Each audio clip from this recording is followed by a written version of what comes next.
reaction. "Not bad, eh?" "Nah, sweet," said Lee. "You know, I actually read his book." "Really?" "Well, most of it. Was good. Reality. And Monica liked it." Monica was Lee's girlfriend, a dental hygienist. They were a funny-looking pair. Monica all neat and blonde and Nordic-looking. Lee older than her, closer to a Gethin's age, but still irredeemably boyish with her short dreadlocks and her gap-toothed grin. "So you know this could be a massive deal for us?" Lee shrugged. "Well, guess so." Gethin frowned at his workmates. "Don't either of you read the papers? This is actually a really big deal." And then he thought of something. "All right, Bex, how about this then? You know who's going to be paying our wages? Amelia Laverne, that's who." Finally, he got the desired outburst of enthusiasm. "Oh my God," said Bex, her mouth cartoonishly wide open. "You are not serious? I love Amelia, absolutely fucking love her." Gethin and Lee both laughed at that. Bex was a laid-back, slow-moving woman who'd been a probation officer before joining Gethin's motley crew, and it took a lot to get a visible reaction out of her. "Well, that's something. Okay, 5 minutes to sort ourselves out, and then we can get cracking." Seated at his desk, sipping his coffee, Gethin allowed himself to wallow briefly in self-satisfaction. This was how far Last Resort Legals had come in the 5 years they'd been in operation. They'd had some real successes along the way. The Greenpeace 2 was the case that had gained them the most attention, but there had been a good few others too. Of course, the last few months had been a bit quiet, but no matter. Now they were on the verge of getting involved with one of the highest-profile miscarriage of justice cases for years, since all those Irish trials back in the day. Ismail Mohammed, Izma M to his fans, was the nearest thing Britain had yet produced to Malcolm X, a properly inspirational civil rights leader.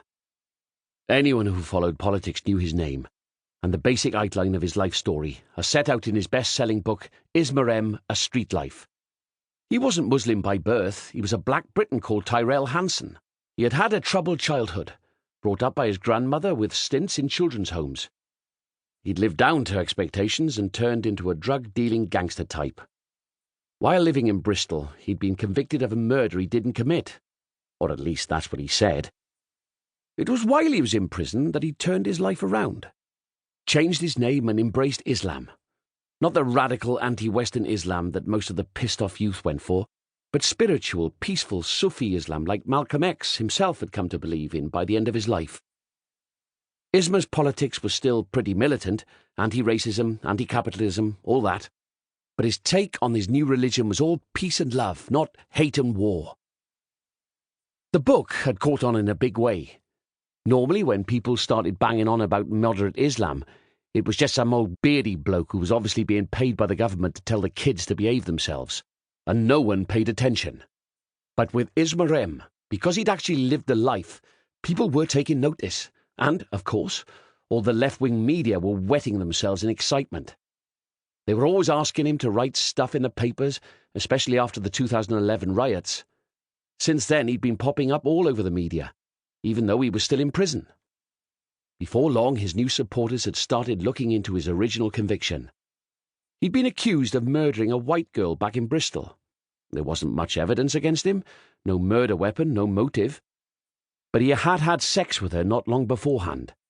He didn't have much of an alibi, and he totally fitted the bill as far as the police were concerned. Gethin hadn't looked into it in much detail, but the basic shape of the case sounded all too familiar. When people were killed in urban situations, and there wasn't an obvious murder at hand, the police often just went for a local gangster who looked the part. Juries generally didn't pay too much attention to the details. They just saw a guy who looked as if he might do something like that. And that was enough for them. And anyway, who was going to start campaigning for some street thug just because the crime he'd been sent down for wasn't the one he'd actually committed?